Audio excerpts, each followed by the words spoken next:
नमस्कार दोस्तों आपने मेरी लिखी हुई बहुत सारी कविताएं और गज़लें सुनी हैं, लेकिन दोस्तों आज मैं हमेशा से कुछ अलग हट करके आपको सुनाना चाहती हूँ।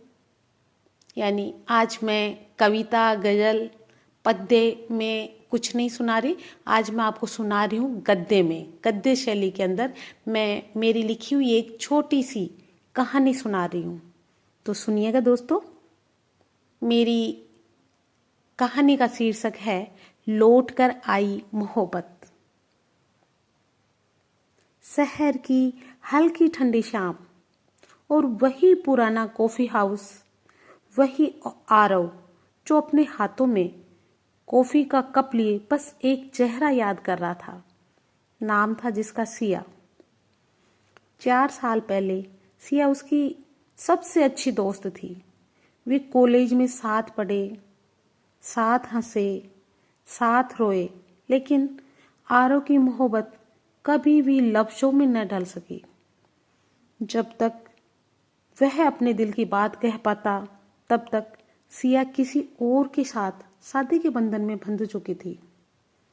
उस दिन जब सिया की शादी थी, आरव ने एक झूठी मुस्कान के साथ में उसे बधाई दी थी, मगर उसकी आंखों में वो दर्द था जो किसी को नजर नहीं आया।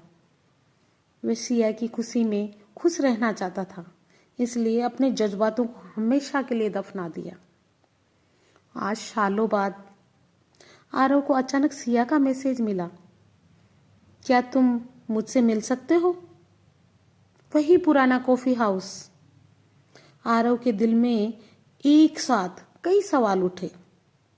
क्या वह खुश नहीं है? क्या उसे उसकी जरूरत है? मगर उसने बिना कुछ सोचे समझे वहां जाने का फैसला किया। जब आरव वहां पहुंचा तो सिया वहां पर पहले से ही बैठी थी।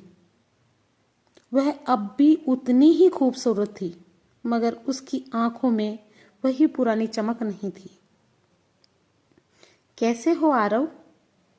उसने हल्की मुस्कान के साथ में पूछा। आरव ने मुस्कुराने की कोशिश की। अच्छा हूं, और तुम? सिया ने अपनी उंगलियों से कॉफी के कप के किनारों को छुआ और हल्के से कहा, मैं खुश होने की कोशिश कर रही हूं। कुछ पल की खामोशी के बाद उसने धीरे से कहा, मैं तुम्हें कुछ बताना चाहती हूँ।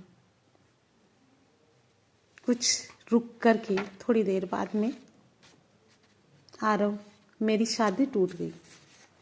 आरव कुछ पल के लिए चौंक गया। तुम ठीक हो? सिया ने गहरी सांस ली। हाँ, अब ठीक हो रही हूँ, लेकिन एक बात हमेशा खलती रही। मैंने कभी तुमसे पूछा ही नहीं कि तुम क्या महसूस करते थे। शायद मैंने वो एहसास कभी समझा ही नहीं। आरव कुछ नहीं बोला, पर उसकी आंखों में भावनाओं का सैलाब था, मगर होठ खामोश थे। सिया ने उसकी आंखों में झांकते हुए कहा, अगर मैं कहूँ कि मुझे फिर से जिंदगी की शुरुआत करनी है और मैं तुम्हारे साथ वो सफ़र तय करना चाहती हूँ, तो क्या तुम मेरा हाथ थामोगे? आरव की आंखों में आंसू छलक पड़े। उसने बिना कुछ कहे सिया का हाथ थाम लिया। इस बार कोई देर नहीं हुई थी। दोस्तों, प्यार अगर सच्चा हो तो वो लौट कर जरूर आता है। कभी अधूरी मोहब्बत को दूसरा मौका भी मिल जाता है, बस हिम्मत करके उसे थामना होता है। जैसे सिया जो आरव का प्यार थी, जिसे आरव इतनी शिद्दत से चाहता था, तो उसकी दुआओं ने ऐसा काम किया कि उसका प्यार, उसकी मोहब्बत वापस लौट करके आ गई। दोस्तों, ऐसा मानिए कि शिद्दत से जो चाहा होता है वह कहीं ना कहीं कभी ना कभी जरूर मिल जाता है। धन्यवाद दोस्तों, आपने मेरे को सुना। आपको मेरी ये कहानी कैसी लगी, आप अपनी अमूल्य प्रतिक्रिया मुझे ज़रूर दीजिएगा।